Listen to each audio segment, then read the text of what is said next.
$43 million in one-time aid, and while we are grateful for that and are optimistic about a long-term funding agreement in Harrisburg, we need to act now to ensure that SEPTA has the resources to provide reliable service to the city and to the region. We are proud of the progress SEPTA is making on safety and security, growing ridership, and fiscal stewardship. Our top priority is safety and security, and we need to make sure funding is in place to continue the great progress we have made recently.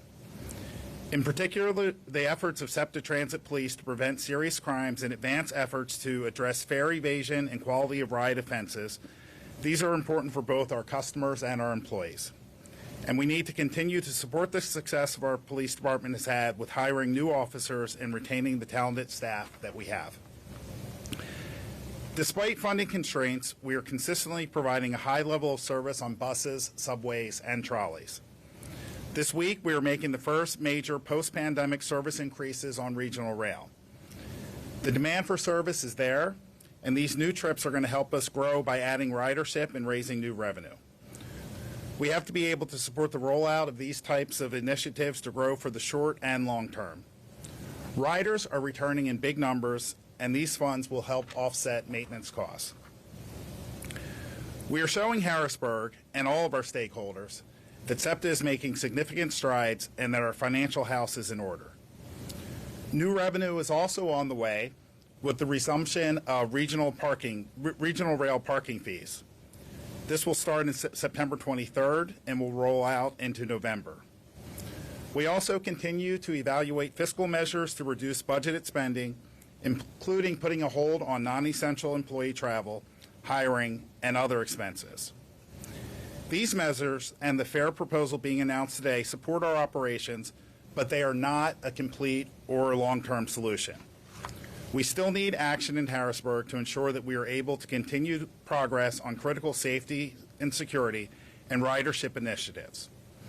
We believe that an investment in SEPTA benefits our region and the Commonwealth as a whole. And with that, I'm going to turn it over to Leslie Richards, our CEO and General Manager.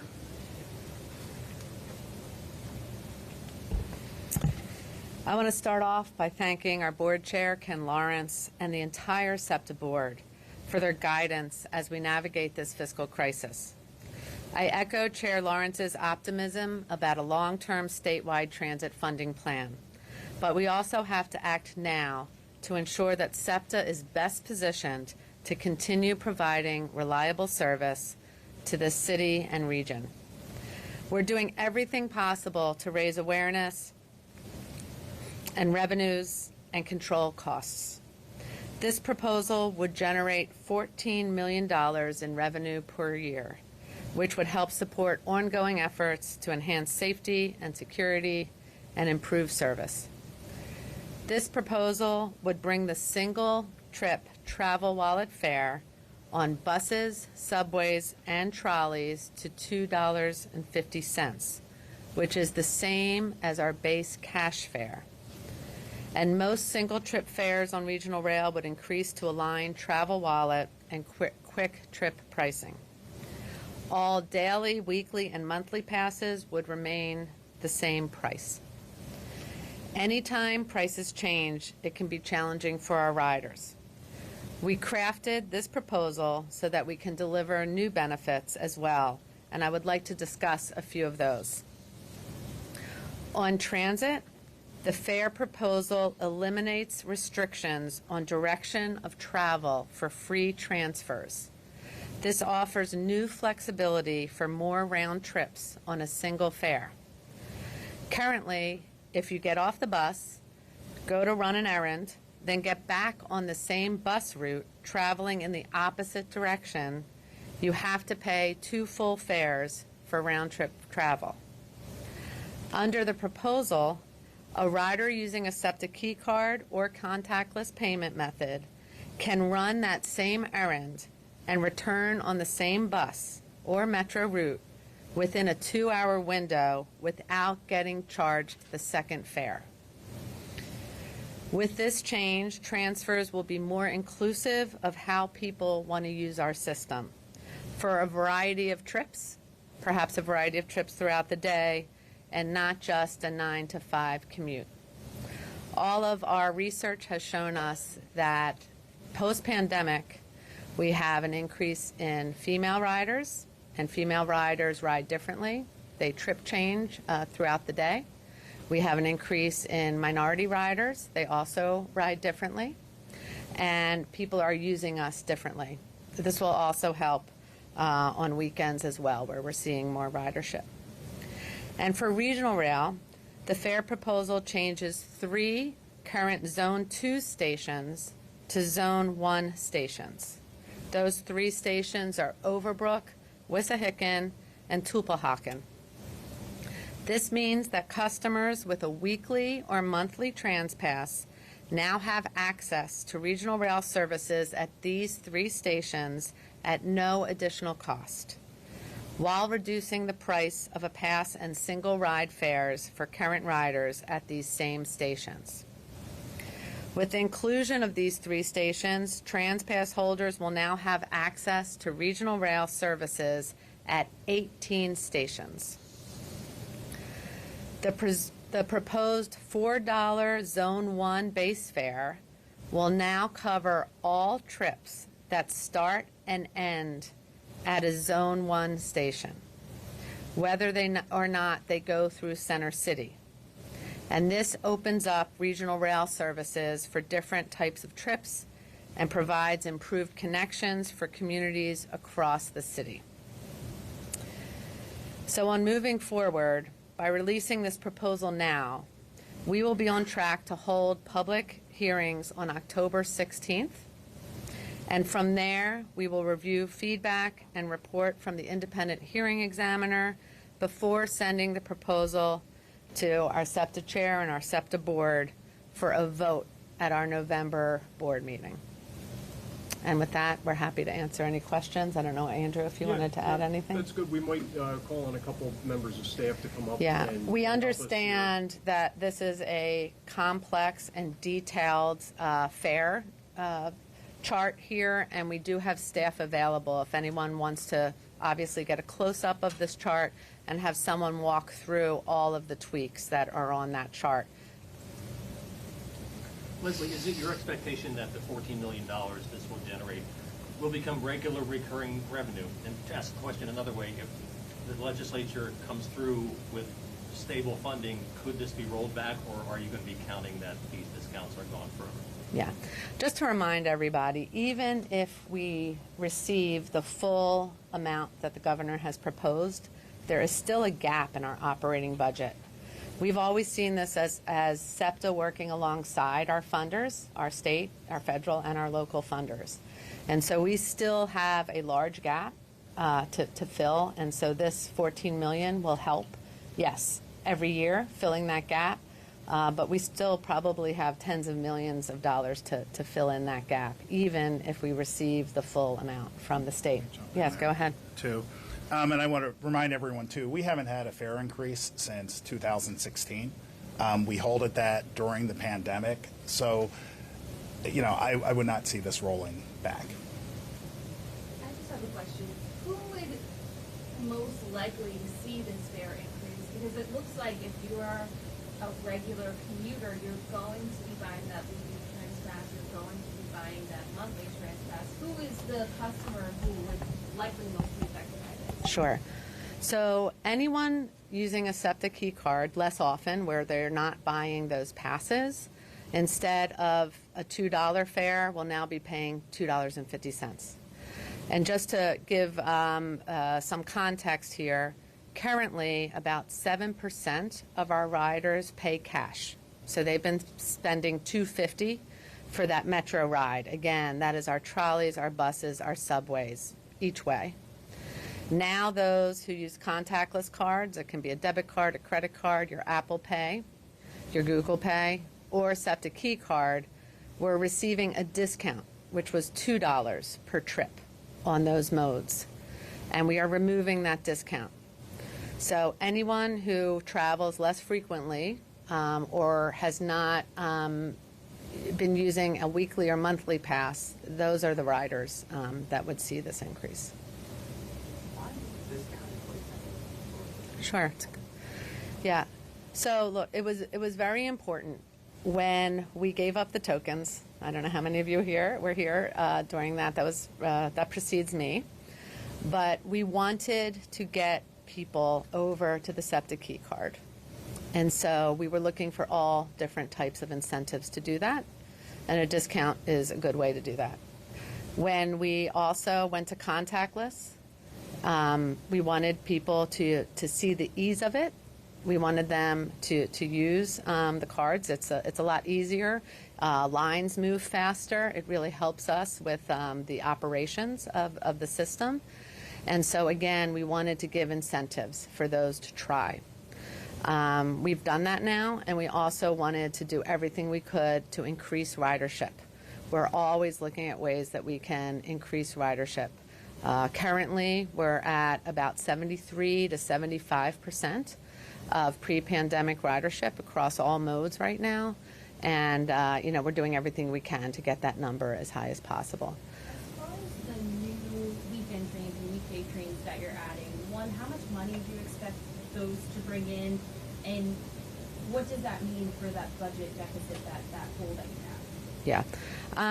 So we're anticipating, because we've seen it with other transit agencies, have gone to 100% of pandemic service or done increase, and every single agency that we've spoken to who has done that has seen increase in ridership. So we anticipate this to also help us increase our regional rail ridership by providing more service. We know that the weekends are something that we did not have the frequency that we need. That has been requested from us for quite some time. And anecdotally, I'm already getting feedback. I imagine many of our staff is for riders thanking us for that, where they weren't using us on weekends, where they had to wait long gaps in order to get back to where they were going. And so, we're seeing that as well. So this is an investment in increasing, our ridership there. And with the increase that we are going to see there from fares, in addition to the increase we're going to see with starting up our parking fees again, which start at the end of this month, the third week of this month, we'll make a good percentage of that money back. Do you guys have a number, though, of how much that could bring in? We do. So we're looking at around the $4 million mark as far as the regional rail. And we're also, that's for regional rail, and then we're also looking, you're absolutely correct, we're also looking at about $4 million at parking. That's at our current ridership, and as we see the ridership increase, that will be more money.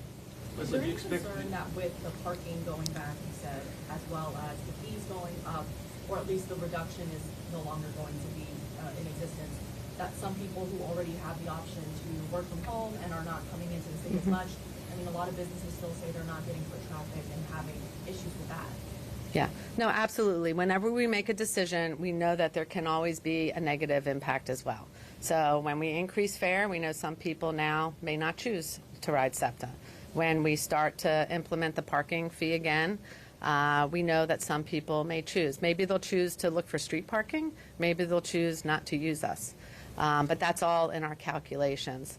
But also, I cannot stress enough, this is why we do not want to have to deal with severe service cuts. And this is why we are really counting on the state discussions this year to help us fill this operating budget. Because if we start to talk about service cuts, there will be significant negative impacts as far as losing ridership, and it will be very, very hard, if not impossible, to get that ridership back. These types of changes, these slight changes in fare, these slight changes in parking fees and other things will not have that type of a negative. It'll be very slight. But with a severe, decrease in service, that negative impact will be huge.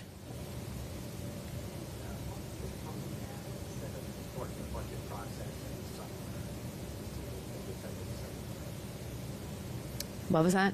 So why isn't this a big part of the budget process that usually happens in summer, I believe, to set the budget to put in December? I don't know if you want to, I can handle, it's been in discussions. We were very hopeful this last session in the state. As many of you know, transit was being discussed as being funded up until the very end. And the end of those discussions did not happen to the very beginning of July. And we had just passed our budget. So when we're making a big decision like this, when the board has to face these difficult decisions, obviously the staff prepares all of the information for the board to consider. They need all of the current information.